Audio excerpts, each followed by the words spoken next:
ஒவ்வொரு video motivation வீடியோவும் சரிங்களா, இப்படித்தான் பார்த்துத்தான் கேமராவை பார்த்துதான் பேசணும், உட்காந்து தான் பேசணும், கோட்டு போட்டு தான் பேசணும், டிஷர்ட் போட்டு தான் பேசணும், ஃபார்மல் ஷர்ட் தான் போட்டு பேசணும். ஒரு பிளானோட எப்பவும் பேசணும் அவசியம் கிடையாது.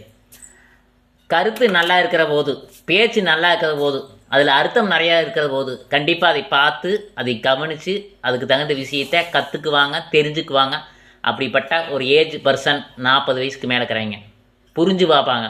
அப்படி தள்ளி விட்டு போனாங்கன்னா அது நம்மளுக்கு தேவையில்லாது. தள்ளி விட்டு போகிறவங்க அவளோட மதிப்பாகட்டும், லைக் ஆகட்டும், ஷேர் ஆகட்டும், கமெண்ட் ஆகட்டும், உங்களை எந்த விதத்துலையுமே இது வேண்டாது. லைக் போடுறதும் வெட்டியாக லைக் போடுவாங்க.